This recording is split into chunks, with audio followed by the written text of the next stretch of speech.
Гоце Делчев, казахте дали България е готова да направи компромис. Как да направиш компромис с истината? Разбира се, че не е. Аз и на пленарните разговори на комисията, а и на пресконференците много пъти съм казвала, ние не искаме нищо повече от истината. Няма как да правиш компромиси с истината. Той Гоце Делчев си го е казал какъв е. Българин е. Писал го е десетки пъти.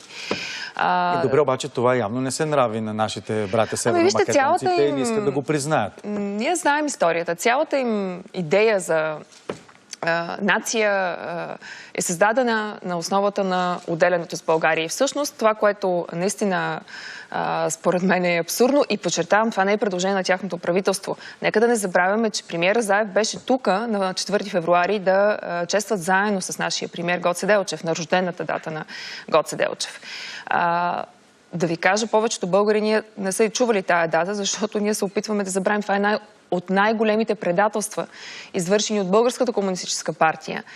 Когато след 1944 година отказват под натиск на Сталин и на Тито да признаят македонците като българи и въпросната 1946 година, октомври месец, 7 или 8 беше, ние се шегувахме, че как ще честваш едно от най-големите предателства спрямо България, защото кой може да се го представи да го предложи? Разбира се, че отрече.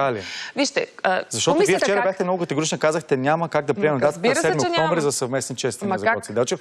Да кажем на нашите зрители, това е дата, в която костите са пренесени от България в Македония. След 1944 година, едно от най-големите предателства към България, извършено от Българската комунистическа партия, е отказът да признаят македонците за българи под натиск на Сталин и на Тито, които не желаят голяма държава балканска, каквато е била България. Под натиск на Сталин, Георги Димитров връща костите, всъщност не връща, изпраща костите в Скопие. Подчертавам, как работи комисията. Разбира се, че когато обсъждат личности, събития, дати и така нататък, те си разменят проекти на становища. Тоест, нашата комисия изпраща текст за Гоце Делчев, доста по-рано преди срещата им, тяхната комисия връща това нещо. Разбира се, че аз бих казал, че това е... Аз първи път, когато го видях, казвам, това шега ли е? Шегуват ли се тези хора? Това е абсурд. Това е абсурд. Добре. Това обаче е основната разделителна линия. За нас е абсурд и не можем да го приемем. Категорични сте, че няма как от тук нататък да продължат нещата, ако не се разберем, ако не стане ясна истината. Готови ли са в Северна Македония да признаят това нещо, да бъде написано в учебниците не само за 5-ти клас, а и в официалната историография? Аз мисля, че има наистина съществена разлика, защото ние бихме искали да видим много по-бързи темпове на работа на тази комисия.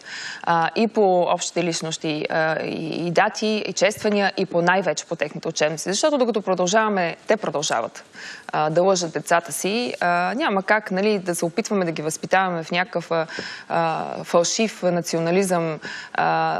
То за тях не е добре, за тяхното бъдеще. Да, България няма претенции към историята на Република Северна Македония след 1944 година, ма никакви нямаме. Наистина, всеки си е тръгнал по пътя, ние сме държавата, която първи са ги признали. Абсурдно е за толкова години, 30 години след промените, да продължават по стария начин. Нека да не забравяме, че това са 75 години. Бих казала, възпитаване на поколението там в лъжи, бих казала.